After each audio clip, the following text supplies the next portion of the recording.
vamos a presentar teoría electromagnética de la luz aplicada en el régimen de microondas. Antes de pasar a la presentación en sí,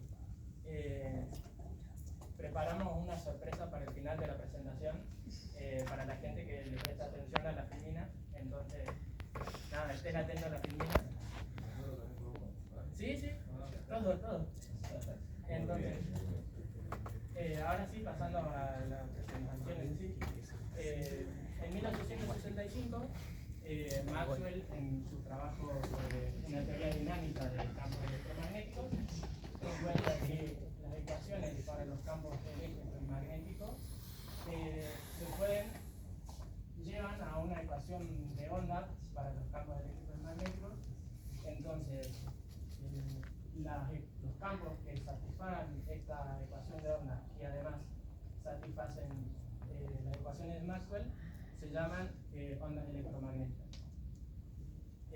Cuando Maxwell publica su trabajo, ya se conocían valores experimentales, había medido mu0 y epsilon0, y además se había medido la velocidad de la luz. Entonces Maxwell encontró que la velocidad de propagación de esta onda, que es 1 sobre la raíz cuadrada de mu0 por epsilon0, coincidía con la velocidad de la luz. Entonces, declaró. Ese acuerdo de resultados muestra que la luz y el magnetismo son efectos de una misma sustancia y que la luz es una perturbación electromagnética propagada a través de un campo de acuerdo a las leyes electromagnéticas.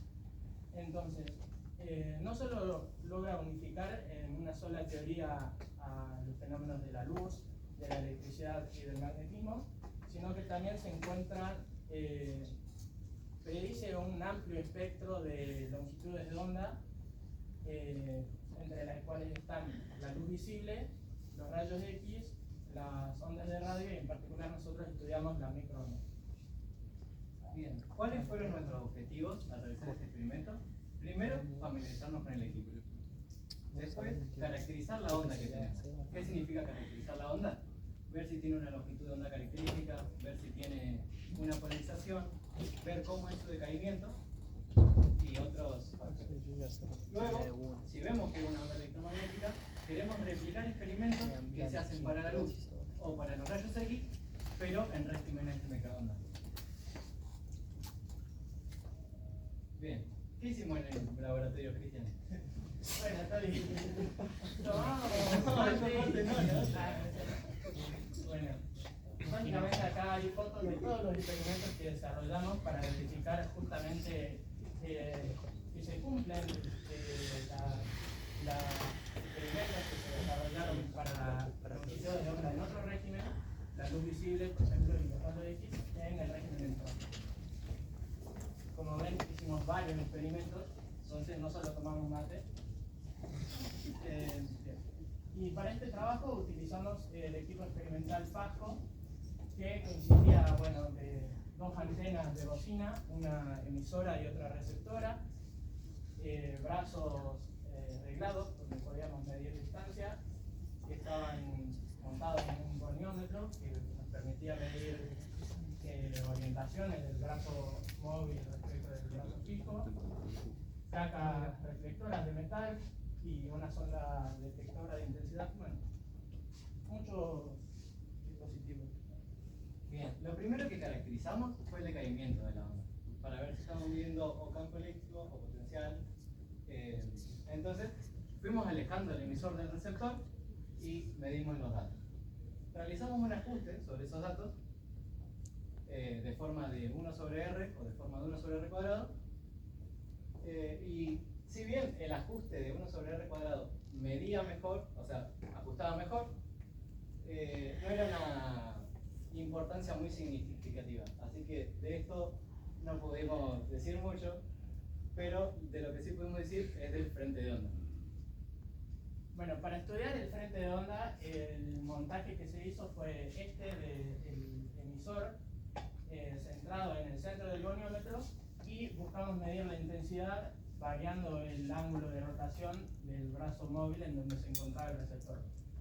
Entonces registramos la intensidad para varios ángulos y obtuvimos esta distribución. Que nosotros vimos, bueno, se ve ahí, tiene pinta bastante gaussiana, ¿no? Y entonces lo que hicimos fue ajustar esa distribución, la función de Gauss, y obtuvimos unos parámetros en donde el máximo de intensidad se corresponde justo con la configuración en la que el receptor se encuentra enfrentado al emisor, y una desviación de aproximadamente 12 grados. O sea, la intensidad comienza a bajar cuando nos alejamos de esta configuración 12 grados para cada lado. Entonces, ¿qué nos dice esto? Básicamente que sí, porque claro, está medido el 0 acá, entonces esto es pi medio. Claro. Entonces, lo que nos dice es que básicamente el frente de onda no es perfectamente esférico. bien. Ahora queríamos estudiar la polarización de nuestra onda. Si una onda está polarizada linealmente, emite se dice que una onda está linealmente polarizada si oscila en una sola dirección, ¿no? Para la luz, Malus ideó la ley de Malus, que la luz al pasar por un polarizador, polarizarse y después por un analizador y recibirla, tiene que respetar eso. Donde I0 es la intensidad que tiene la luz antes de pasar por el analizador, y el θ que aparece ahí es el ángulo entre el polarizador y el analizador. Como nosotros no tenemos ni un polarizador ni un analizador, lo que queremos estudiar es si ya directamente emite la microonda polarizada y si la recepta de forma polarizada, diciendo como, bueno, emite la onda y tiene un polarizador, y antes de recibir la onda tiene un analizador. Ajustamos la ley de Malus para nuestro modelo y obtuvimos que se ajusta bastante bien las intensidades medidas. Otro fenómeno que se estudió mucho tiempo antes de la teoría de Maxwell fue el fenómeno de reflexión. Y Snell la matematizó de esta forma, que nos dice que, bueno, si un rayo se está propagando en esta dirección, incide con una superficie reflectora, con una normal en esta dirección, el rayo será reflejado formando un ángulo θr con la normal, que es igual al ángulo que forma el rayo incidente con la normal, ¿no? Esto es lo que nos dice este caso. Entonces, nos interesaba ver si las microondas se reflejan. Entonces, ¿cómo hicimos eso? Bien. De esta forma se está reflejando una microonda. Nosotros tomamos, pusimos en la placa en un ángulo cualquiera y rotamos el brazo del goniómetro del receptor, ¿no? Donde midamos mayor intensidad, tomamos eso como ángulo reflejado. Bien. Realizamos un ajuste del ángulo incidente y ángulo reflejado y obtuvimos pendientes de 1, lo que nos dice que el ángulo incidente es el mismo que el ángulo reflejado. Bien, y para medir la longitud de onda, lo que usamos fue lo que se llama onda estacionaria. La onda estacionaria se genera cuando dos ondas viajan en direcciones opuestas, dos ondas iguales viajan en direcciones opuestas, generando así puntos en donde la amplitud de la onda resultante resulta ser nula. A estos puntos se los llama nodos, y puntos en donde la amplitud de la onda resultante es máxima. Estos puntos se llaman antinodos. La distancia entre dos nodos consecutivos resulta ser la longitud de onda sobre 2. Entonces, para generar esta onda estacionaria usamos dos métodos. En el método A, lo que hicimos fue usar que el receptor en sí no es un receptor perfecto, sino que funciona como un reflector parcial. Entonces, si la distancia en el que se encontraba el receptor respecto del emisor es un múltiplo entero de la longitud de onda sobre 2, resulta que las múltiples reflexiones llegan al receptor en fase con la onda principal, generando eso en el receptor un antinodo, o sea, un máximo de intensidad.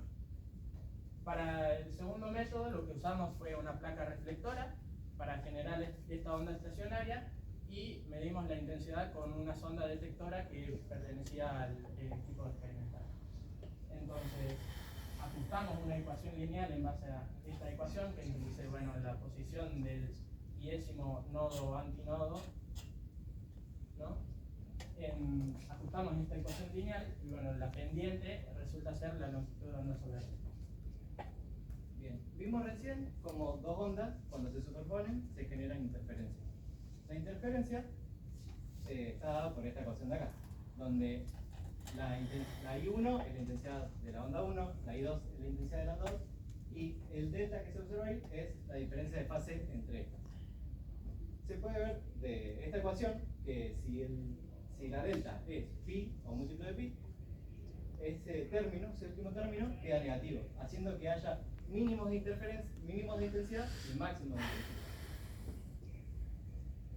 Bueno, nosotros desarrollamos experimentos de interferómetro, que son dispositivos que justamente usan este fenómeno de interferencia para realizar mediciones muy precisas. En particular, estudiamos tres: el espejo de Lloyd, el interferómetro de Fabry-Perot y el interferómetro de Michelson.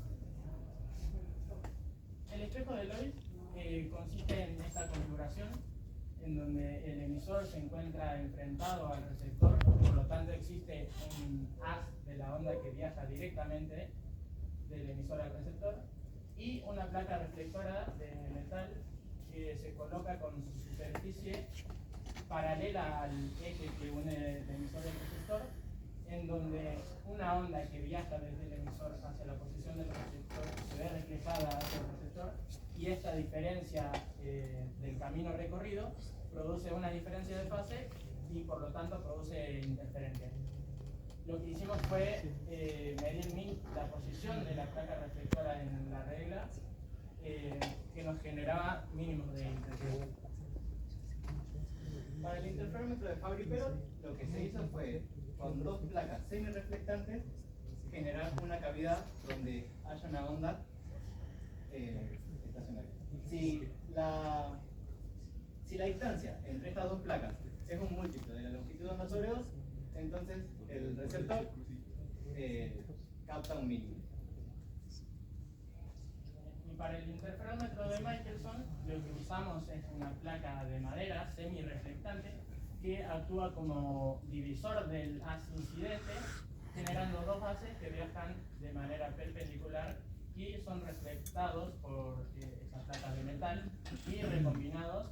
Entonces la diferencia entre el camino recorrido por el haz que viaja para acá y el haz que viaja para acá produce interferencia, un fenómeno de interferencia, y lo que hicimos fue medir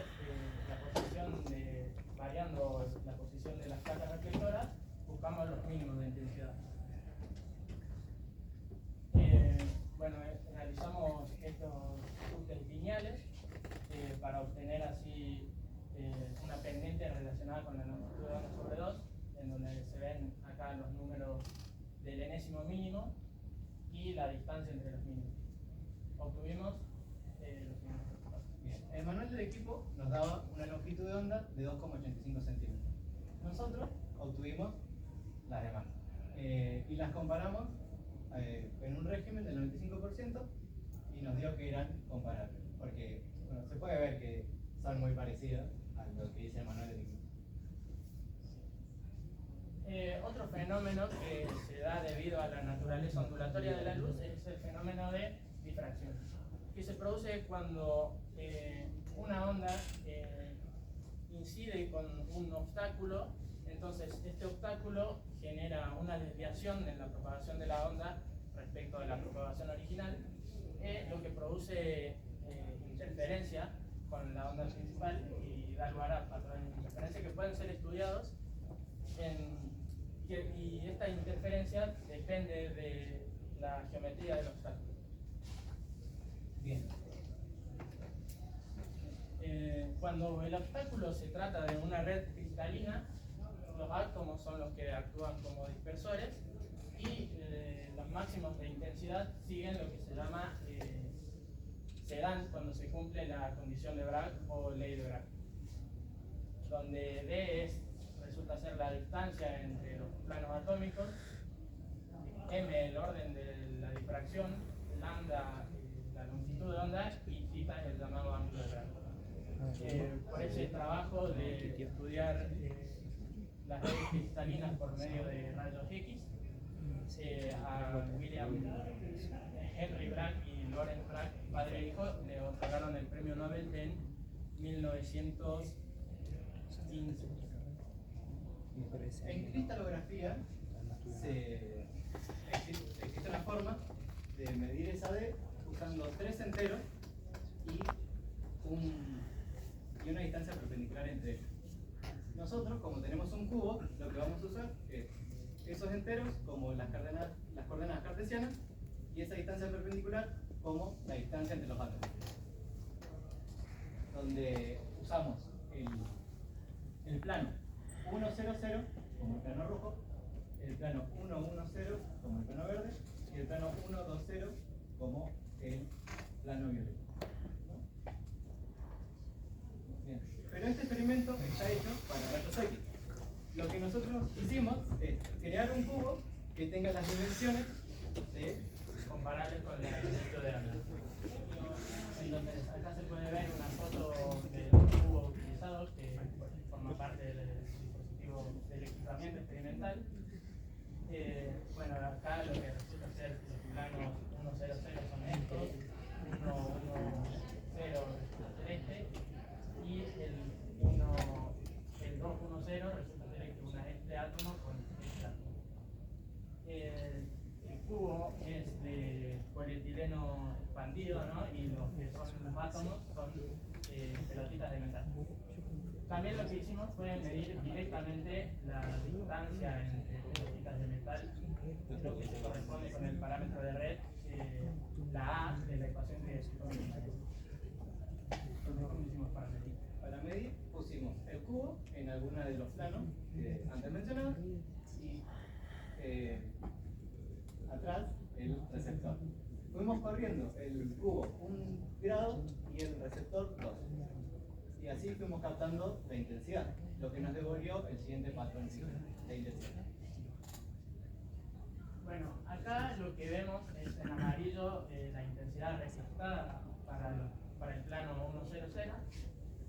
Se pueden ver acá dos picos que se encuentran alrededor de donde nosotros esperábamos encontrar el máximo de intensidad, o sea, el ángulo de Bragg.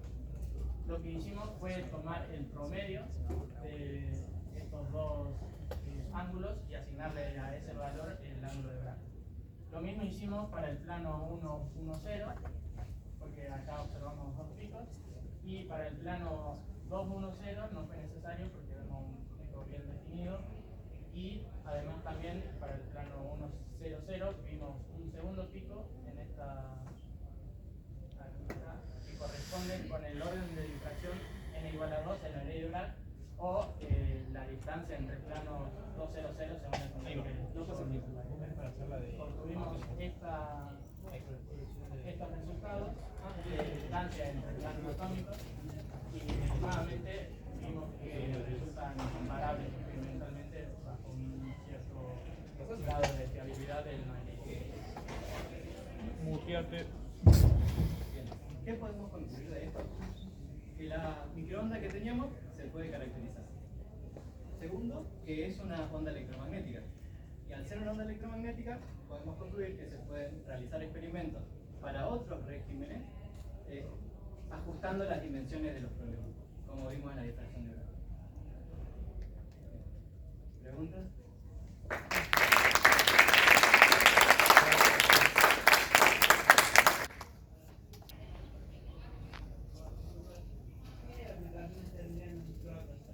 Las microondas se pueden usar para muchas cosas. Por ejemplo, los satélites que utilizan microondas. Existe un satélite argentino, SAOCOM, que estudia la humedad del suelo, la vegetación, sirve para combatir plagas, que utiliza microondas que pueden atravesar las nubes. Otra aplicación que encontramos haciendo este trabajo fue un tratamiento para el cáncer llamado ablación de microondas que calienta los tejidos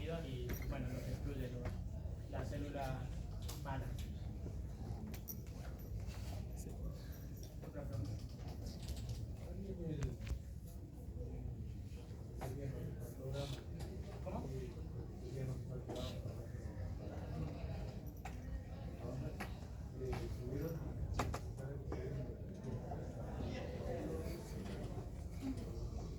Sí, bueno, ¿cómo? O sea, ¿por qué se dan estos dobles? Ah, estos. No, esto hablando con el Nacho nos dijo, bueno, con el Ignacio, también nos dijo, se puede sacar más información de la estructura cristalina analizando esta parte él nos dijo, pertenece a ruido o múltiples refracciones que se dan en el interior del cristal, pero nos tomaría mucho más tiempo entender la teoría de por qué se dan estos y nada, no llegamos a investigar más por qué es esta parte del gráfico de intensidad.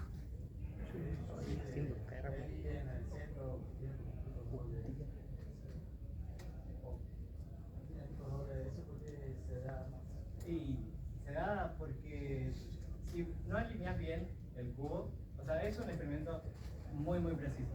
Si vos no alineas exactamente el cubo, puede ser que para algunos ángulos no captes bien la diferencia haciendo esos picos ángulos. Lo que hicimos fue tomar la media entre ellos y llegamos a un D muy bueno. Ahí probablemente cuando midieron al principio vieron que midieron la divergencia, esos 12 grados, que decían que se abría el haz. Claro, entonces probablemente por ahí viene. No está incidiendo. Claro, la fracción de Bragg se cumple, o sea, lo desarrollamos cuando es una onda plana. No se está cumpliendo del todo la condición de Bragg, entonces por eso se da esa decisión. Algo que no sé si no quedó muy claro, pero ¿por qué decimos que el ángulo de Bragg, donde se da el máximo de intensidad, está entre estos dos ángulos? Lo que hicimos fue de acá despejar de, entonces, o sea, con el parámetro de red y con los índices de Miller que esperábamos en cada plano, obtuvimos el D y lo reemplazamos en esta ecuación, despejando el θ, que sería el θ esperado, que esperábamos obtener el ángulo de Bragg, y bueno, por eso dijimos, ok, si el ángulo de Bragg está en alguna parte entre estos dos picos. ¿El decaimiento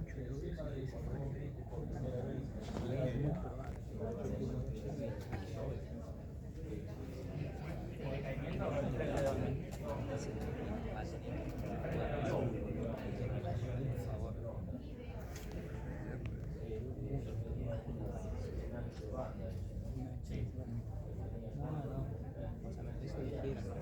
Sí, yo lo dije en grados, pero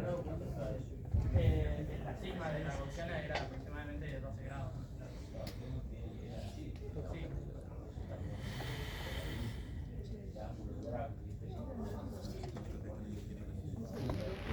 Sí, por eso la condición de Bragg para ondas planas, pero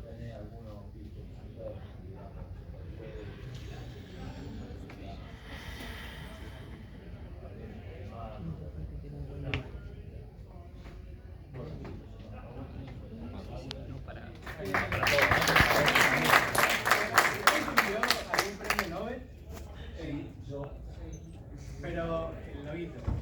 sí. Bueno, El primero dos premios Nobel y uno en costado de izquierda.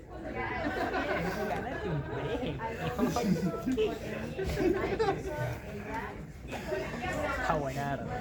Es que...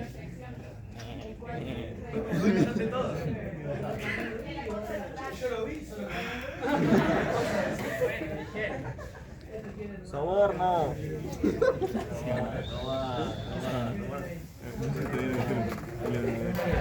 Están chupando la media.